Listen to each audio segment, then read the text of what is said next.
Weila! Ciao a tutti e benvenuti in questo nuovo video. Oggi parliamo del Gran Premio del Qatar, che fa parte del campionato di Formula 1 soltanto dal 2021. Si svolge sul circuito di Losail in Qatar.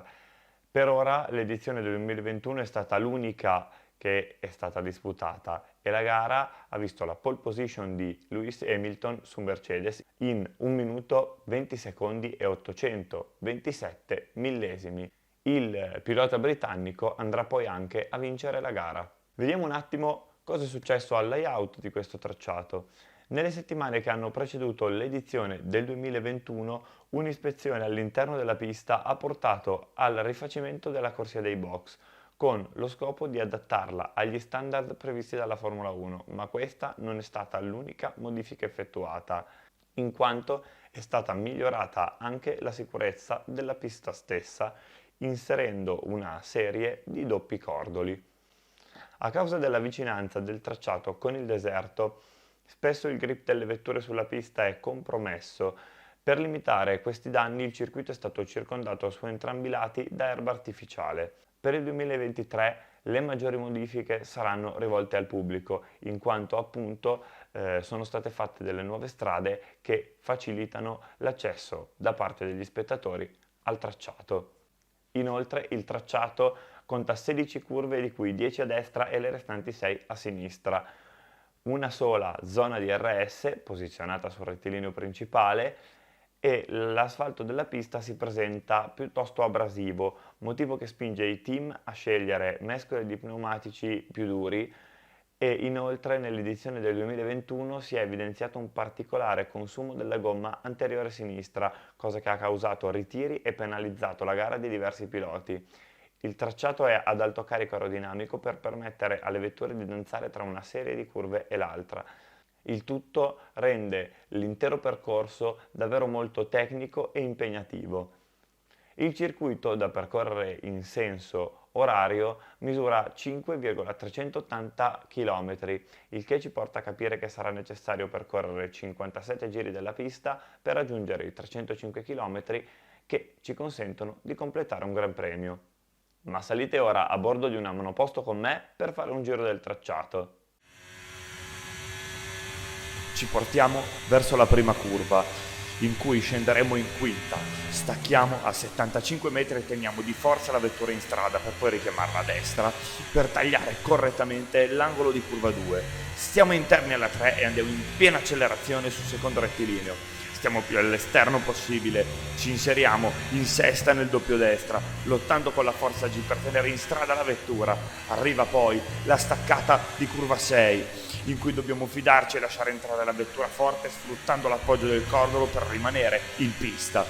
Gestiamo l'enorme potenza del motore, ci lanciamo verso la 7 che ci schiaccia contro la parete sinistra dell'abitacolo, mangiamo tutto il cordolo esterno, tagliamo la 9 tenendo il piede giù.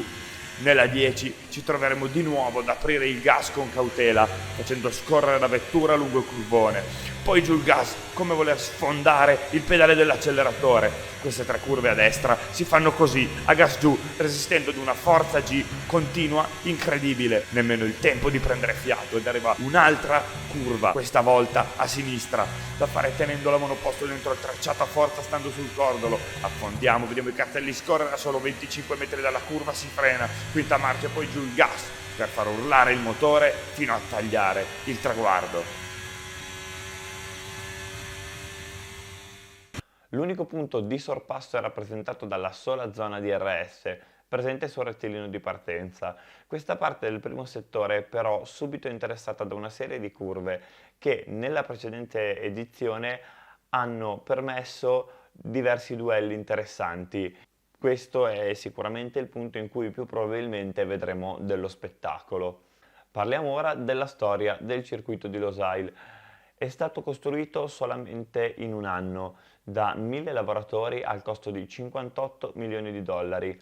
Venne inaugurato nel 2004 con il Marlboro Grand Prix of Qatar di MotoGP e inizialmente il Gran Premio del Qatar non era previsto fino all'edizione del 2021, in cui in realtà non era comunque previsto, è stato inserito nel calendario per sostituire il Gran Premio d'Austria escluso dal calendario a causa delle problematiche portate da una pandemia che tutti conosciamo. Nel 2022 il paese non ha ospitato la Formula 1, dando la priorità ai mondiali di calcio. In ogni caso è previsto un accordo decennale che garantisce la presenza del Gran Premio del Qatar nel calendario di Formula 1, quindi per i prossimi 10 anni. Siamo arrivati alle curiosità. Si tratta del quarto Gran Premio ospitato in una nazione del Medio Oriente e anche la quarta gara a disputarsi in notturna. Quando è stata resa nota e pubblica la presenza della gara in Formula 1, questa decisione è stata fortemente criticata da Amnesty International a causa delle controversie legate ai diritti umani vigenti nel paese. A partire dal 2023 al posto del circuito di Losail doveva essere inizialmente costruito un nuovo tracciato appositamente per le vetture di Formula 1, ma il Gran Premio è stato poi mantenuto su questa pista e a partire da quest'anno ospiterà anche una delle 6 gare sprint della stagione. Tra le altre competizioni il circuito ospita anche il Motomondiale, che nel 2022, al contrario della Formula 1, è stato disputato. Il tracciato vanta un impianto di illuminazione perfetto che consente le gare notturne e la prima corsa di notte su questo tracciato ha interessato il motomondiale ed è avvenuta nel 2008. Siamo giunti al capitolo sicurezza. Questa volta, come precedente anticipato, la pista non ha subito alcuna modifica se non l'inserimento dei doppi cordoli per migliorare la sicurezza. Trattandosi di un Gran Premio neonato, fortunatamente l'unica edizione finora disputata non è stata scenario di nessun grave incidente o di nessuna falla di sicurezza del tracciato, che comunque risulta sicuro grazie alle ampie vie di fuga e alle abbondanti postazioni dei marshal presenti lungo il percorso. In conclusione volevo dirvi che ci sono state delle proteste, come per altri Gran Premi in questo continente, per questioni riguardanti i diritti umani, ma ormai lo sappiamo, moralismo spiccio e buonismo sì, questioni serie no. Quindi continueremo a sentire polemiche riguardo a cose di poco o nessun conto, anche mentre si sta portando soldi ad uno Stato che li usa per prevaricare i diritti dei cittadini. La morale è la solita, si fa del buonismo solo quando non ci sono dei soldi da intascare. Mi dispiace essere polemico, però in questo caso si tratta davvero della verità. Nonostante questo, penso che la Formula 1 non debba preoccuparsi di questi aspetti. Si tratta di uno sport e credo sia giusto che lo sport non faccia politica, ma allo stesso modo credo che non dovrebbe preoccuparsi di fare del buonismo, punendo piloti, cronisti, eccetera, per varie ragioni pseudo-morali, quando poi non si occupa minimamente di situazioni ben più serie e sotto questo aspetto il Qatar non è nemmeno lo stato peggiore in cui si disputa un Gran Premio di Formula 1. Con questo il video è concluso, vi invito però a lasciare un commento e a dirmi cosa ne pensate riguardo questo argomento. Inoltre ve ne sarei grato se mi lasciaste un piccolo like qua sotto e se vi iscriveste al canale, perché sto notando che tantissime delle persone che guardano i miei video non sono iscritte. È gratis e a me fa un sacco piacere, quindi per favore schiacciatelo e lì sotto schiacciatelo.